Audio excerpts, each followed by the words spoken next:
Vous regardez Viva Événement et vous faites bien. Bonsoir à tous et bienvenue dans cette nouvelle édition. Tout de suite, les principaux titres. Ravalman Namark finit les vacances à Ansran. Il est enquêté par la gendarmerie nationale. Pourquoi? Qui a porté plainte et pour quelles raisons? On fait le point dans quelques instants.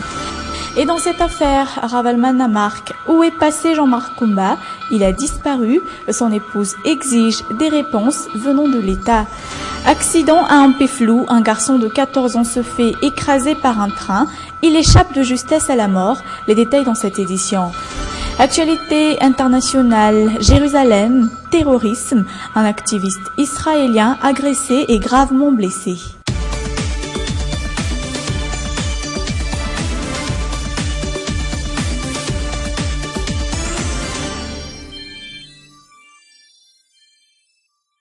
Ça aurait pu être pire pour ce garçon de 14 ans, celui écrasé accidentellement par un train lundi dernier alors qu'il était sur le chemin de l'école. Tout s'est passé un peu flou. Je vous propose les détails sur un récit d'Aris Ariel.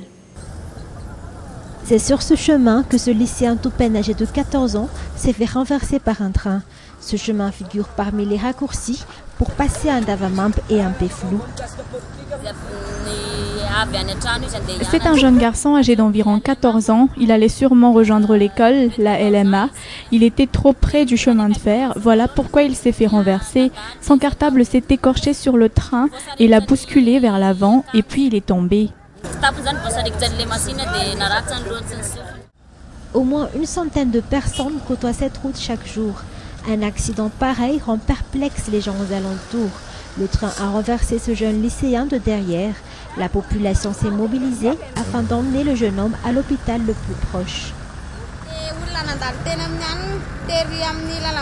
La population s'est mobilisée pour l'emmener à la JRA. Il a reçu des coups sur la tête. Le train s'est arrêté après l'avoir vu tomber. Jusqu'ici, ce jeune homme âgé de 14 ans n'est pas encore revenu en classe dû à ses blessures. Actuellement, il suit des traitements à l'hôpital à Chiara. Les zones avoisinant les chemins de fer ne sont plus assez sécurisées de nos jours dans la capitale. Elles concernent même des arrêts de bus ou des espaces verts et des aires de jeu pour les enfants. A priori, beaucoup ne sont pas conscients du danger que ça représente. Anaïsou sur les images d'Yves Janel. À Kanbouk, on est loin de la peur des passages de train. La plupart des enfants du quartier jouent sur les rails sans se rendre compte du danger qui les guette. Il faut toujours qu'on reste sur nos gardes vis-à-vis des enfants lors du passage des trains.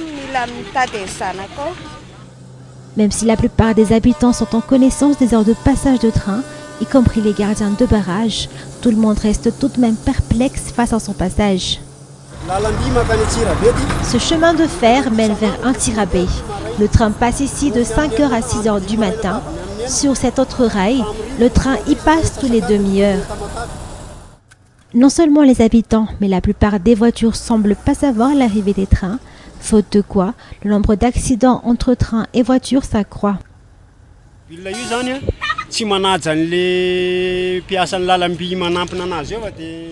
Les conducteurs ne font pas attention aux gardiens de barrage lors du passage de train. Ils continuent tout de même de rouler à toute vitesse. Jusqu'ici, les règles émanant de la sécurité des habitants semblent oubliées. Le gardien oublie sa tâche de gardiennage, les habitants oublient toute mesure de sécurité, ainsi que les bus qui se stationnent sur les rails. La société Madarel est en charge des rails à Madagascar, des rails qui d'année en année sont mal entretenus. Ravalman Namark, principal suspect. Suspect pourquoi? Qui a porté plainte? Outre les crimes de 2009, pour quelle autre raison la justice malgache poursuit-elle cet ancien chef d'État? Là se pose la question pour l'instant, en tout cas.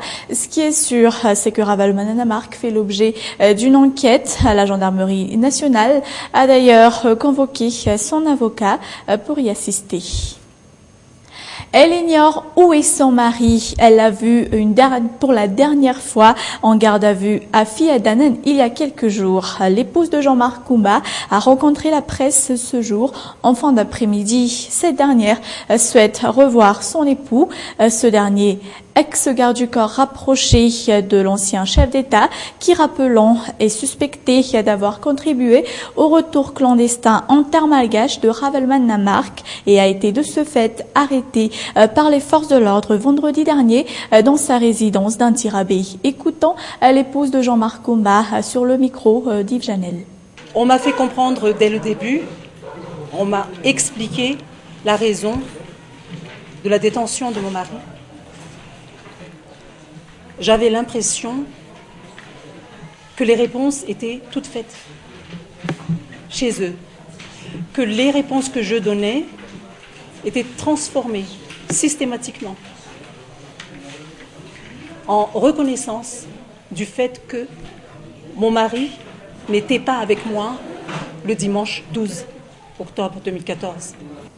Nous restons à la chambre basse et nous allons parler de la générosité abondante de l'État aujourd'hui. Les membres du bureau permanent bénéficient de nouvelles voitures 4x4, nouvelles voitures offertes par l'État.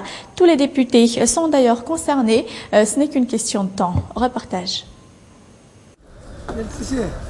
Signe de reconnaissance pour l'équipe de Jean-Max Rakout Mamouds de la part d'un Bootsrouich.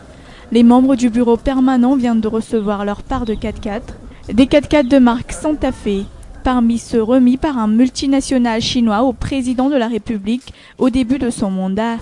À Tsimbazaz, les députés attendent aussi leur part et espèrent obtenir leur gratification. Une gratification pour leur soutien à Koul Roger et Erazonar Mampian. C'est l'État qui a le rôle dans cette situation. Je pense que d'ici peu, tous les députés auront leur voiture. Mais pas seulement les membres du bureau permanent. C'est surtout une question d'organisation. Mais la marque du 4x4 fait débat. Au début de la législature, les députés demandaient des voitures 4x4 de marque Toyota V8. Seulement Erazonar Mampian décide autrement en offrant ces 4x4 Santa Fe. Des 4x4 qui seront utilisés pour les rapports sur terrain, soulignent pourtant les élus. Ces 4x4 sont là afin de faciliter la tâche des députés. Mais il faut tout de même qu'on sache que les députés ne sont pas là pour demander des 4x4. Les voitures 4x4 qui coulent depuis le début de la législature dans la cour du palais de l'Assemblée nationale.